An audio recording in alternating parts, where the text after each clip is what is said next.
All right, it is 12:02. I think we are at somewhat of a critical mass, so I'm going to go ahead and kick us off. Please feel free to keep adding your hellos in the chat. But I want to start by saying welcome to CSR Marketplace Virtual 2026 and today's session, the retention equation, building the business case for employee volunteering, sponsored by our friends at Uncommon Giving.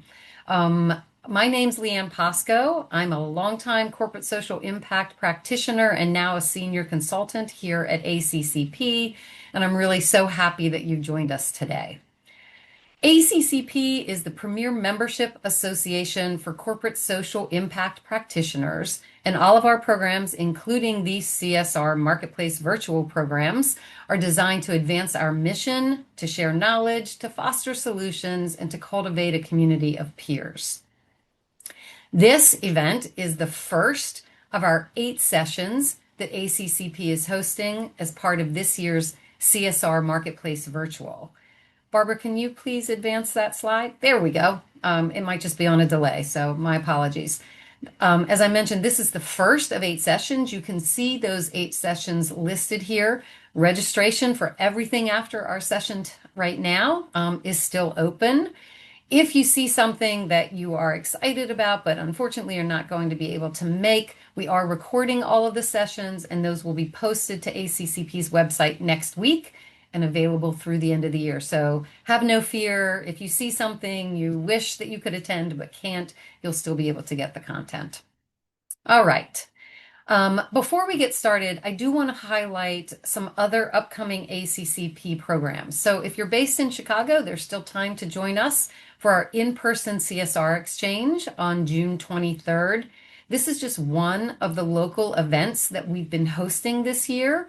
We still have quite a few available, or upcoming, I should say, through the end of the year. We'll be doing one in Seattle, one in Philadelphia, Los Angeles, New York City, and Minneapolis. So if you're in any of those areas, keep your eyes open for the opportunity to attend those. All that information will be coming out.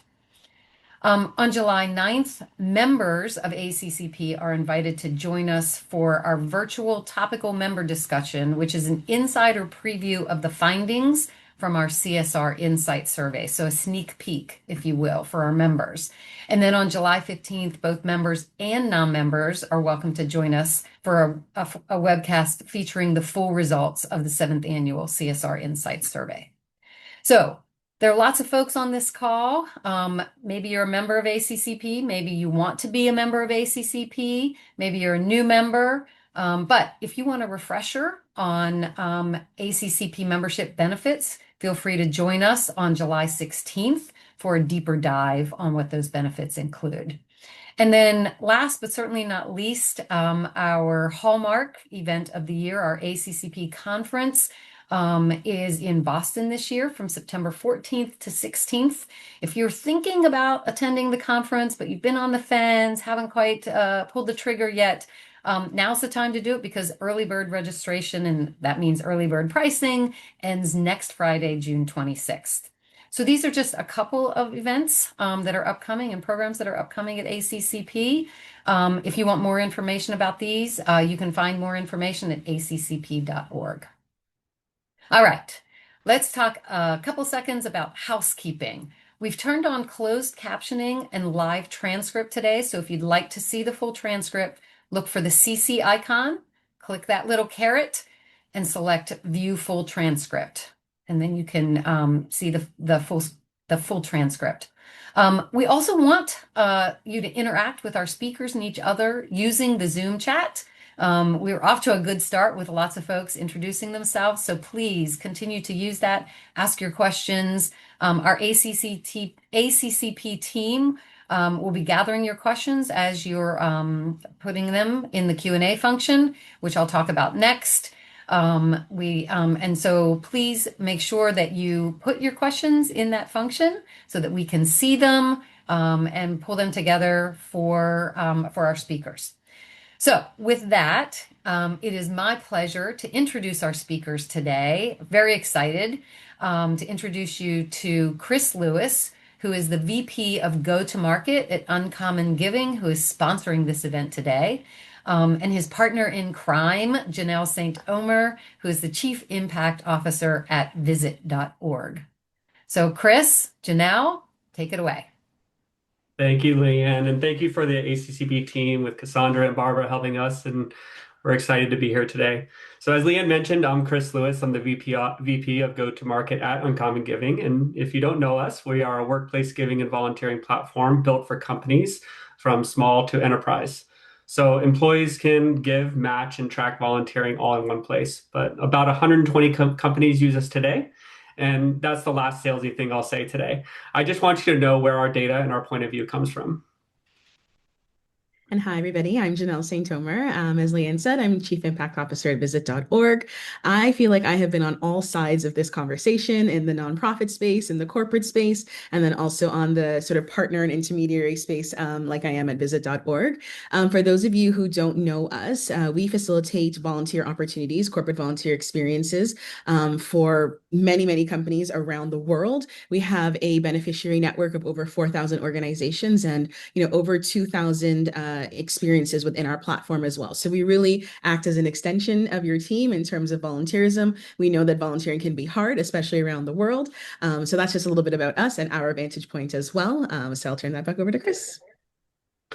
So here's the one argument we want to make in the next half hour. Volunteering's real business value shows up when you change two things: what you measure and how you treat the relationships on both sides of it, both for your employees and your nonprofit partners. The thread running through everything today is simple: deeper, ongoing relationships beat one-time transactions. So before we really dive into our conversation today, we wanted to do a quick poll to understand who's in the room and what are you currently facing. So our question is, what is your single biggest volunteer challenge right now? So if you want to drop some of those answers in the chat, we would love to hear, what are you currently facing? And give you about a minute to drop some answers. Mm-hmm.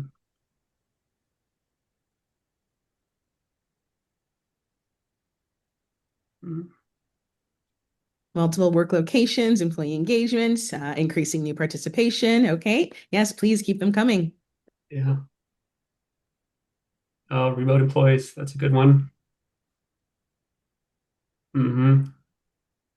Logging time.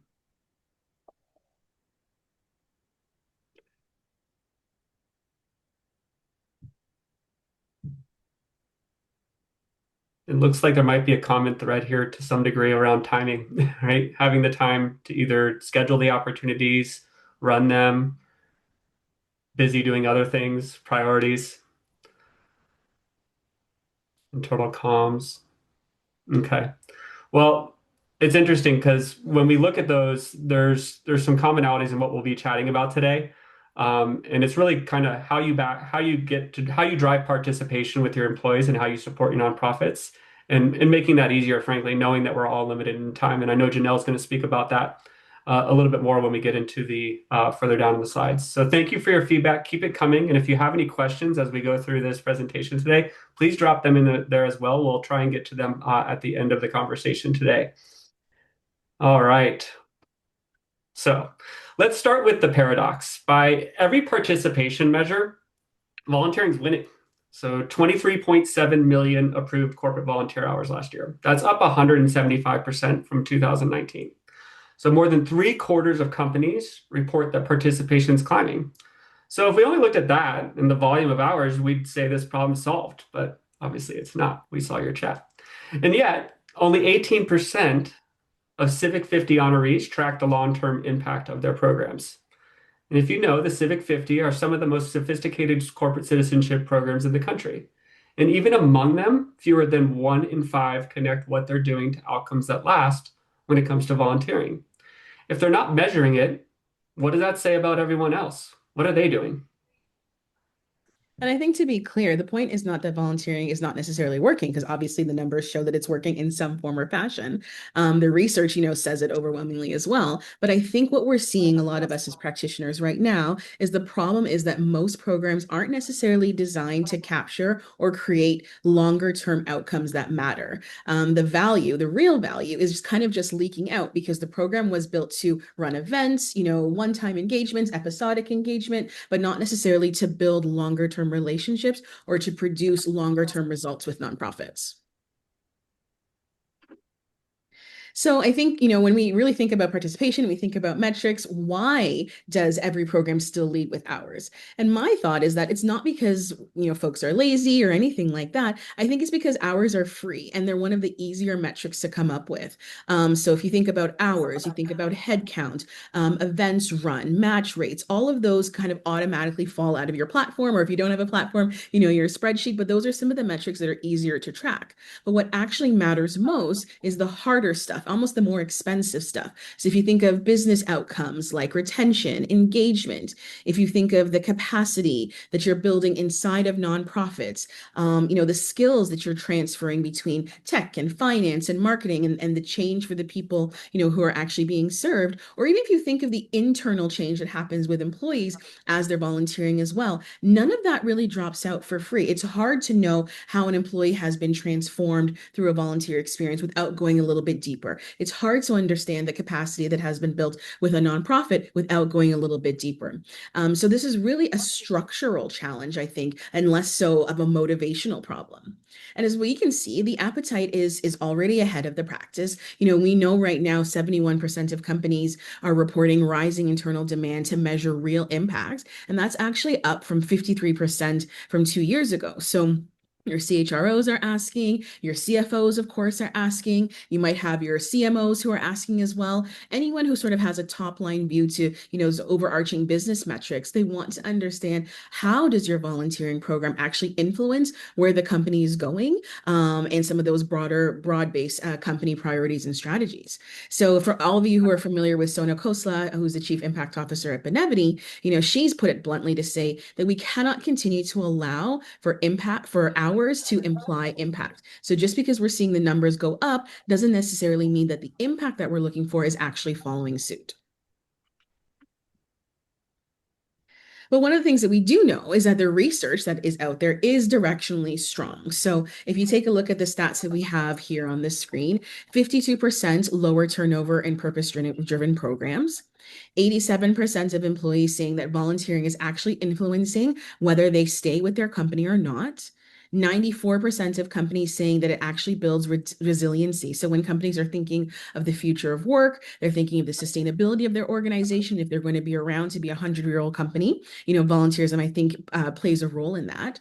And then 80% of HR leaders actually saying that active volunteers move into leadership roles faster within the organization. So there's some really strong research to suggest that volunteerism, when we're actually looking at some of these core outcomes, it really does support some of those key basic metrics. But let me be straight, because I think we've all seen the numbers, and I know there's more and more in terms of like academia, and there's reviews and a push to look more at sort of causality, thinking about more engaged volunteers and thinking what in terms of what that means for actual hours and people just simply volunteering more.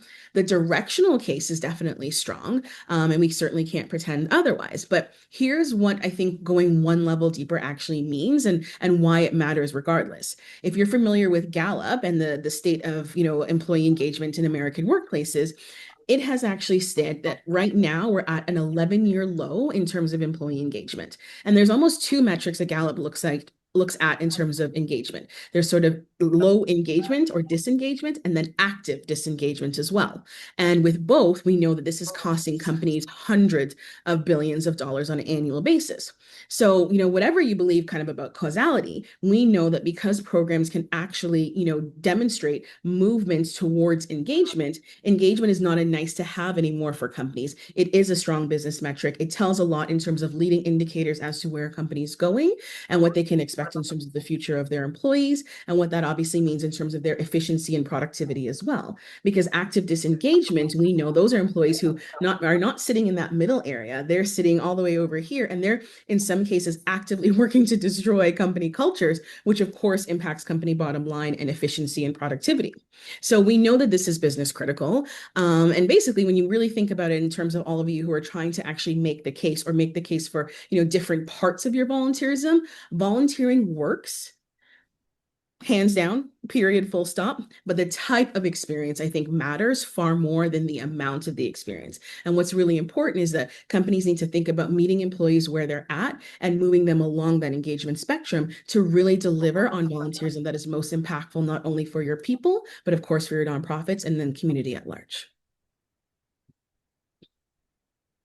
So this is typically an interesting slide that surprises most CSR leaders. So, as you're sitting here and kind of looking at some of the stats, looking at the fact that volume is rising, but depth is collapsing. I think that's one of the things that, over the course of this year, as we think of the state of volunteering, has really been one of those hot topic debates that folks have been, talking about a lot more because, on paper, it looks good. Things are going up, but really with that depth going down, what does that actually mean? Not only for where we are right now, but where we as an industry, as a practice, are going. So if you think of 60% of corporate volunteers are now giving fewer than 5 hours a year, the average hour per person has actually dropped by 23% as well. I personally don't read that as a volunteering problem because I don't think you can look at it in isolation. It's not that people aren't doing things, but what I have observed is that people are doing less of a lot of things. We're living in this hyper sort of busy time. Church attendance is down.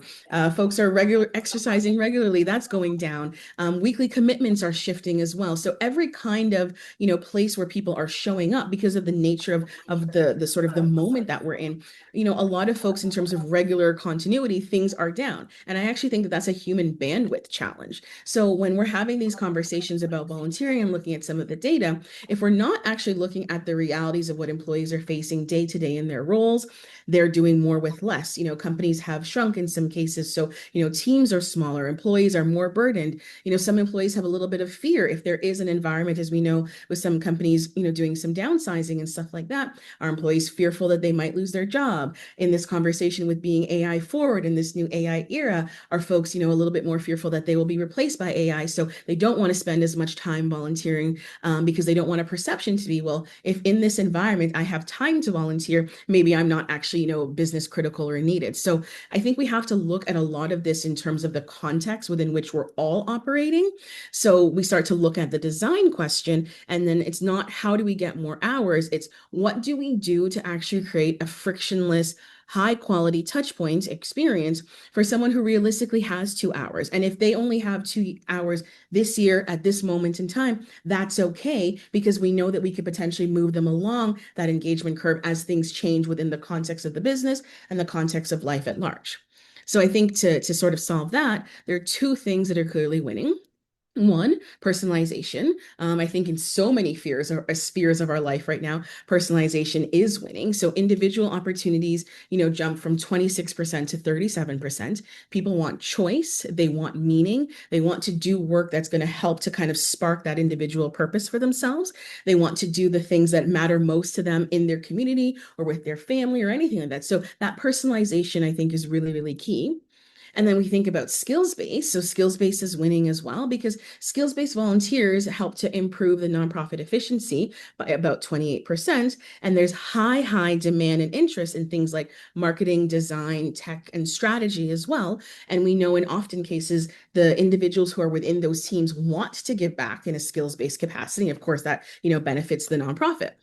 But the flip side, I think, is that the default for corporate volunteer day or month is that those are a little bit fragile. They can sometimes be run not the most efficiently rather. They can actually do a little bit of harm to the nonprofits, and they can, because of the in some cases the lack of the depth of experience, to actually disengage your employees, and that's never what we want. So we don't want to design for a poor experience for employees because we want anything that they're going to do, whether that be a day of service or a month of service, to be that spark to get them coming back again and again and again. And even again, to this sort of the context of this current moment, even if they only come back for 1 hour this month and another hour next month and another hour, in subsequent months, that spark still has that ripple effect, because then they'll share it with their colleagues, they'll share it with their family, they'll share it with their friends. And you can, through a well-designed and intentionally designed experience, actually create a volunteer for life that you're able to steward and grow as they go forward. So something to think about as you're all kind of taking this in, how many of you are still actually reporting hours per employee as kind of your top line KPI? Because I think that's the area that we're actually trying to evolve. And it's not because it's wrong. It's not a wrong metric by any stretch of the imagination. But I do think that the opportunity is for all of us to go a little bit deeper, because I think the ground has shifted under us. It continues to shift a little bit. So if we want our programs to be future proof, if we want these programs to have continued investment, continued profile with the executive audience, then we have to be able to think about how we're going to align those to business goals, but also sort of meet that trifecta of employee need, nonprofit need, and then, what your company and businesses need as well. And I think that's where we see most programs miss, to be honest with you. It's a great volunteer experience doesn't just affect your retention of employees. It opens a door to something else entirely, and you have to capture that moment. So we're going to jump into that for a second. And I think the interesting thing, because I'm sure many of you, and if you want to drop this in the chat, if you have a giving and a volunteering program, volunteering actually fuels giving. So, your day of service is not necessarily separate from your employee giving campaign on an annual basis. One of the things that we know, volunteering and giving, are deeply linked. And even though most programs treat them as sort of two separate entities, they actually serve as a more of a continuum in terms of the alignment. So here's a little bit of the data. After a positive volunteer experience, something like 90 to 95% of people in turn actually want to give a donation to that organization. That's not a marginal effect. That's significant in terms of, an organization being exposed to an individual who is then going to, of course, fund their organizations, and nonprofits are so heavily reliant on donation dollars. So that's important. One of the things that we often think about and talk about a lot at Visit is the compounding effect for nonprofits.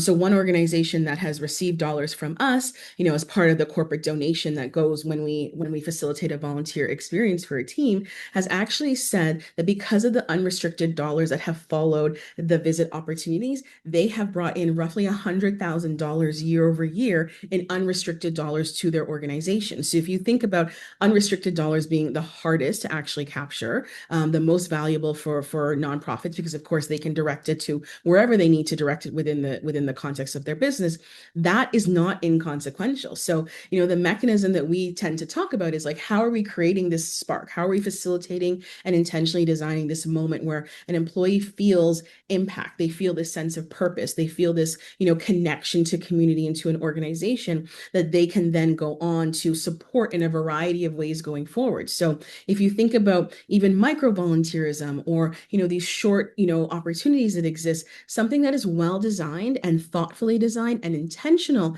can create this lasting moment, for an employee that goes long after the volunteer day or month that they're participating in. And that spark then leads people to turn into donors, which potentially means that they're going to turn into longer term skills-based volunteers. Some folks go on to sit on a board or join a committee or even become a volunteer champion within the context of their company, encouraging others to then give or volunteer with that same organization as well. So we know we have to be able to kind of act on that enthusiasm and bottle that up in a meaningful way. And that's where you want to really connect your employees to the experience, allowing for them to have more of a transformative experience, even if it is a micro volunteer opportunity, helping to facilitate the moment where they can connect.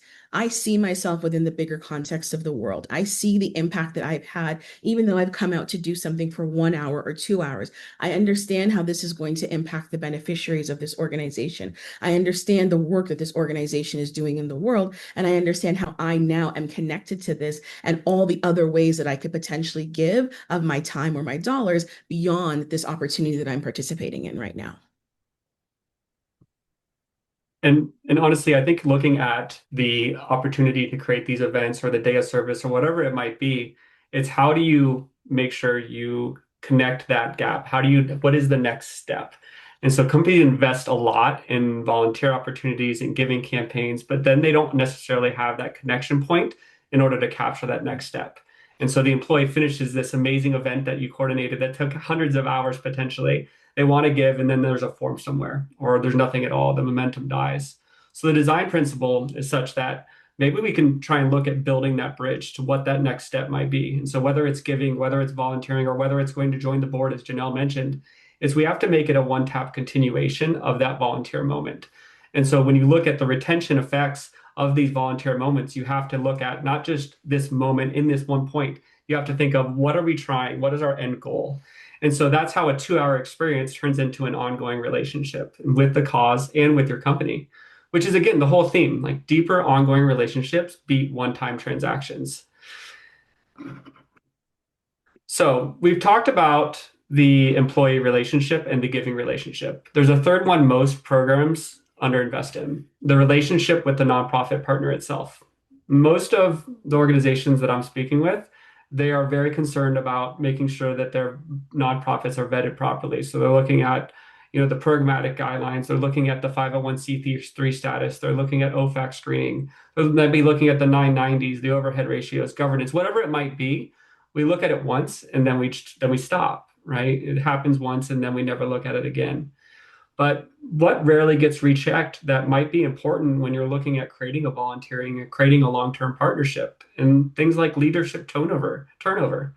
What about their financial situation? The 990 itself is interesting, but that's 9 to 18 months old. We know a lot changes in that time period. And whether they can actually host volunteers well. How do you know that? Do you know that when you're going to coordinate a volunteer event with a partner? Have you looked at the background? Have you looked at what they're doing to create these events? So we're all flying the same plane in the same fog here. This is a legacy program that every company is facing, and nonprofits alike. So the checklist for vetting nonprofits was built effectively to answer, like, is it just a legitimate nonprofit? Not, is this a good place to send my employees tomorrow? And so we have a challenge. But here's the shift I'd push forward. It's not that we want to do more surveillance. That's the last thing I want to suggest. We know the nonprofits have to deal with this from every company that approaches them. So the Stanford Social Innovation Review ran a piece this spring arguing that corporate style due diligence is often detached from the realities that nonprofits operate in. And the burden falls hardest on the smallest, most local organizations, the exact ones your employees most want to work with. The reframe is this: the goal of ongoing diligence isn't to find reasons to drop a partner. In fact, it's actually the opposite. It's to know where you can support one. That's the move from risk avoidance to risk sharing, from vetting to getting to know our partners better. And partners, right? We're partners in this effort, in this engagement. And so how do we truly act like that versus acting on what can you do for us because we might give you a grant for your volunteer event? We have to go further. And let's be honest, there is real risk with not understanding who you're partnering with when it comes to volunteer opportunities. We see stories like this in the headlines every time. I won't call them out, but it's not about checking less. We need to check. We need to check continuously. And fortunately, in the world of AI, we can do some of those things without creating that burden on the nonprofit. But let's be honest a little bit about where the field is. AI-assisted partner intelligence, it's emerging, but it's not a mature product. I don't think anybody can argue that. So the useful question is, what do I buy today that solves for this? But it's like, what does good look like? And so we'll suggest 3 pillars. One is a continuous signal, not a point in time. And so most of this data is actually already available. It's generated passively by the nonprofits. You can look at their website. Are they updating their website on a regular basis? Are they posting on social media? Are they posting press releases? Are they communicating all the great things that they're doing? Are you looking at the Glassdoor reviews? Are you looking at how often their grant renewals are happening? The nonprofit doesn't have to do anything extra for those things. What's missing isn't the data itself, it's the aggregation of that data that you have the opportunity to look at and take some of that burden off them and use that as part of the equation, not the whole equation when you're looking for volunteer events or to create them. And 2 might be partnership quality, not just compliance. Can they host volunteers well? I think a lot of you have programs that you do ask your volunteers, how did it go, right? but that's after the event. What happened before the event? How do you know? How do you figure that information out the first time before you schedule that event? And not that old, the old joke that how many times are you going to paint the same wall, right? Like you don't want that event for your employees. You have talented individuals within your organization, and you need to make sure that experience is good. And so this is kind of the underdeveloped lane, and it only comes from people who have actually engaged historically. So you need to understand that and talk to them. And three, lower the burden on nonprofits. Do the diligence once and find a way to share it. Work with organizations that are sharing that information. This is the point from the SSIR report point. And heavy duplicated due diligence is a huge tax on small and BIPOC-led nonprofits. The right frame is the funder does the homework so the nonprofit doesn't have to. So the risk sharing mindset is made more practical and feasible for the nonprofits that you're partnering with.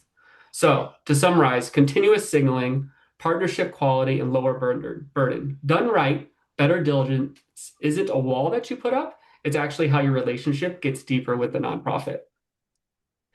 And so And everything we Chris, I just yeah, wanted to add one point to that. I think right. you touched on something really important, I think, to this conversation is the depth of the partnership and even in how you approach the partnership. So for those of you who are truly either building the business case to have something overall or to expand or to go deeper, looking at your nonprofits and understanding most what do they actually need. So yes, you obviously want to have, an opportunity to send your people for volunteerism, et cetera, et cetera. But I think in having those initial conversations, in sitting down as partners and less sort of funder fundy, where there's a little bit of, power imbalance in those conversations and really working to shape and design any experience that you're going to do with a nonprofit based off of what their organization actually needs point in time and slash or if they're not the right, if they don't have anything that you have in mind, if you want employees to do something hands-on for the day and maybe they don't have anything, maybe they have a nonprofit partner in their network, that can facilitate those volunteer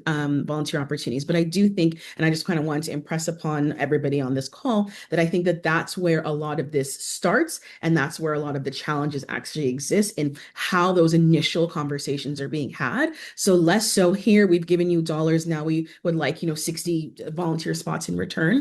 It's more so, this is what we would like to do ideally. What do you have that kind of fits within that, kind of aligns within that? Where can we help? We don't want to do any undue harm or any undue burden. So let's really think and shape and design something together so that both sides of the conversation can have their needs best met. So I just wanted to really impress upon that. Please continue, Chris. No, I think that's a great point, Chanel. I think we have to look at like what is the nonprofit strategies? What does their annual strategy look like? And are you asking them those questions to your point to say, how can we help? We all, as companies, we have expertise internally, and we employees are more likely to want to leverage their expertise to have that bigger impact on the nonprofit. And if you understand what they want versus assuming what they want, I think you can have that effect both from a retention perspective for the employees and impact for the nonprofit. So everything we said basically comes down to three shifts. They're independent. You can start with any one of these, by the way, but I think they're most powerful together. And so I'll let Janelle start with the first one here. Sure. So the first shift that we think about and we encourage you all to think a little bit differently about, this says next Monday, and when you go back in the office, but maybe it's even tomorrow. You can shift your thinking here. Shift the thinking between hours to outcomes. So, as we've talked about, hours are easy to track. You know the number of outputs essentially, but really start to look at what are the longer term outcomes. Let's look at your exec reporting. Let's look at your satisfaction from your volunteers, from the nonprofit. Let's look at any retention delta. So are those who are volunteering, do they stay longer with your organization? Do they perform better with your organization? Are their employee engagement scores in your annual employee engagement survey, are they higher? Why or why not? Look at certain teams perhaps that have lower engagement and then see if you can use volunteerism as an intervention to increase team cohesion, team camaraderie, to build that culture. Looking at how they're applying skills. So much right now is around how are we developing and designing the skills for the future. So look at both skills applied and also skills gained, through the context of volunteerism. It doesn't need to be a perfect system by any means, but I think, trying to, if you're not already, adding one business business metric, one business outcome to your next report, even an imperfect one, I think is going to help you to kind of go a little bit further. So really asking yourself, when you think of work right now, when you think of the priorities that your C-suite have been talking about, any trends, any themes, anything the organization or your company is working on this year, which metric do you think would actually move the needle? Which metrics do you think would actually help to unlock more support, unlock more dollars for your program, unlock more investment or interest in your program as well, in your next CHRO report? CHROs are all thinking about the employee experience. There's so much that it's happening at that CHRO level right now, whether that be around culture, whether that be around performance, whether that be around developing human skills in contrast to the AI skills in the AI era. So when you're thinking about what you're reporting on, think about what is going to answer the question for your CHRO of what's in it for me as it relates to volunteerism. So then they're lending their support in a greater way to help you do even more because you have now solved for something that solves for something that they're focused on as well. Yeah, so well said. And I think that's really where you get we need the impact to justify the budget in a lot of ways internally with organizations now. And I think we have those correlations exist. It's just about taking the time to measure to get those outcomes into your board deck. So shift to one-time vetting to an ongoing partnership. I might sound like a broken record here, but I think you have to move beyond the onboarding gate to this signal on your partner's health. And so again, it's relationship building though. We don't want it to come off as like, what are you doing today? What are you doing? We certainly don't need to send them 10 different surveys and check in every week to say, what are you doing and why should we work with you? But the entry point could cost you nothing. In fact, with technology today, maybe it's looking at the 10 nonprofits you're working with today, sending a Google alert so you can understand what they're working on. You can know and be in the know when they have an effort or they have an engagement or they're looking to do a raise or they're looking for volunteers to help in some areas. And then you can ask yourself to say, when's the last time I actually checked in with them? Or am I just checking their 990 or am I just making sure that they've been vetted? But let me actually schedule a conversation with them. Let's go to their offices. Let's see what they're doing and understand what they really need. That's something that you can do now and start next Monday, as Janelle put it. And the last, so shift number 3 is really thinking about moving from a one size fits all model to more personalized engagement. And I know you all are already stretched yourselves. So you're saying, Janelle, you're asking me to do one more thing.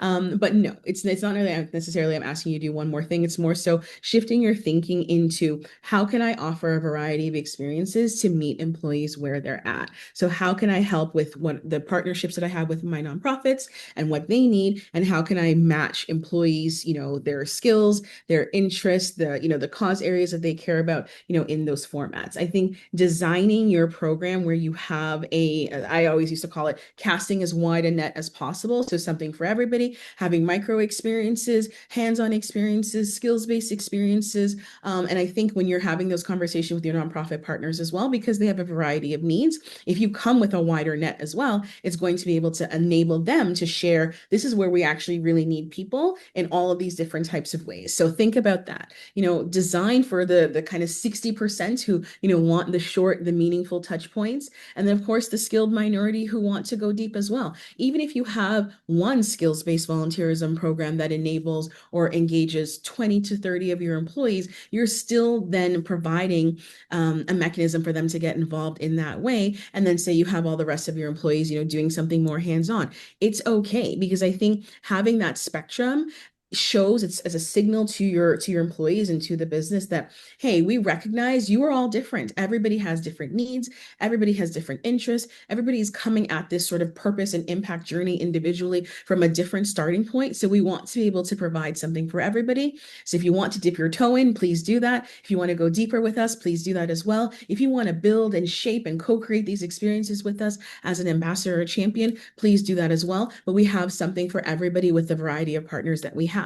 And that helps to really build that bridge, I think to kind of giving that spark while it's hot. You want to harness that enthusiasm, harness that excitement, even if it's somebody who's coming to volunteer simply because one of their colleagues asked them to do so. Great, that's fantastic. It's a toe in it's an initial spark. How then are you kind of stewarding that and moving them along that engagement spectrum? So when you're thinking about your opportunities, thinking about the experience that you have, audit your catalogs, see where you might have gaps, see if there are interest gaps as well. I mean, look at some of the feedback that you're getting from your employees in your post-volunteer event surveys or even in your employee engagement annual surveys as well, and think about how you can actually share and curate opportunities and experiences and options for folks that might take less than 3 hours and no prior commitment. So to the trend that we're seeing with folks, the number of hours going down, do you actually have experiences that can kind of match that? But at the same time, you're giving the employees and the nonprofits what they need as well. So three shifts. Start with whichever is easiest, and any one of them actually will change the conversation. All the three, excuse me, and all three of them move you from transactions to relationships. So, quick word on where this goes on the road ahead. Near term, there's three things that are within reach: a predictive experience design, which experiences drive which outcomes for which employees, real-time partner health dashboards, and continuous signal on the nonprofits already in your program, and AI-assisted impact reporting. One data set rendered for all four audiences: employees who want to make a difference, HR who wants to show retention, CFOs who want ROI, and boards who want risk reduction. But the honest part, the capabilities are arriving faster than the governance. More than 80% of nonprofits are using some sort of AI to some degree, but only 10 to 24% have any formal governance framework in play. And the corporate side isn't necessarily that far ahead. So make sure you're speaking with your legal and risk partners in these conversations early on. Absolutely, Chris. And I think, our ask for all of you listening, on this call today is to really start simple. I think, think of some of the shifts that you can potentially make. Really think strategically about what shift you think will have the greatest longer term impact within the context of your business and of course your company. And then pick one of the three shifts. You don't have to boil the ocean. You don't have to start with everything.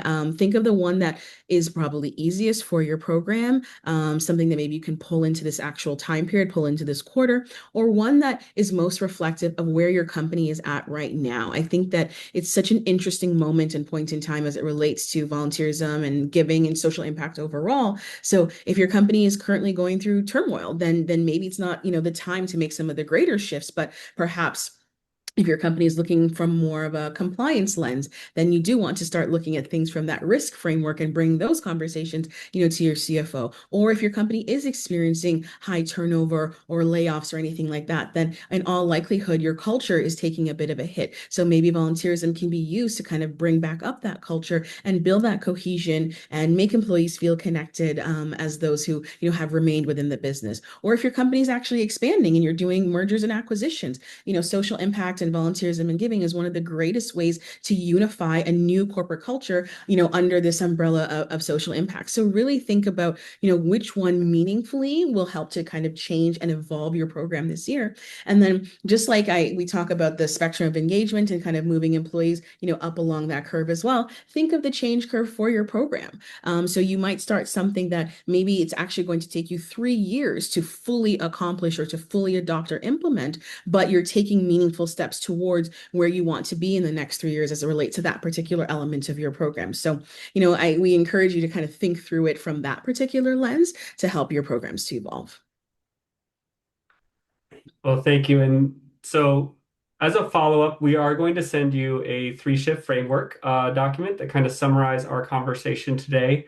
And we just want to thank you all for your time today. As if you can't tell, Janelle and I have been chatting about this for months already, figuring out what's the best thing to present here. So thank you for your time today. We'll try and address any questions that you may have posted.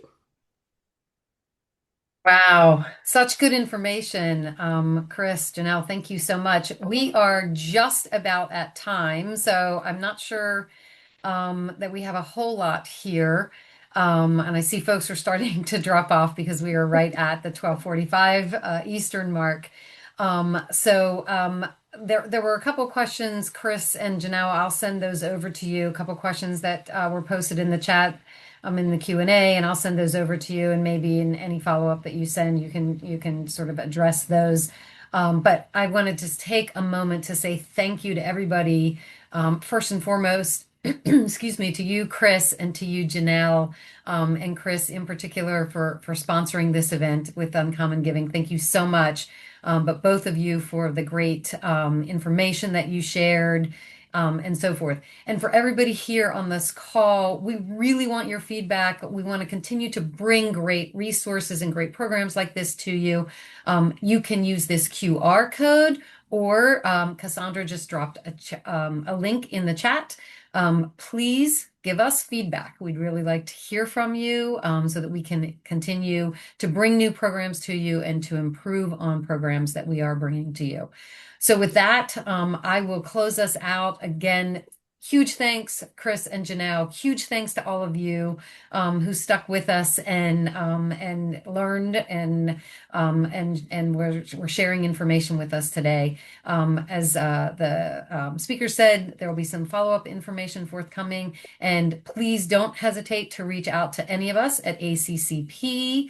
We would be happy to answer your questions. So thank you all so much, and hope everybody has a most fabulous rest of your day.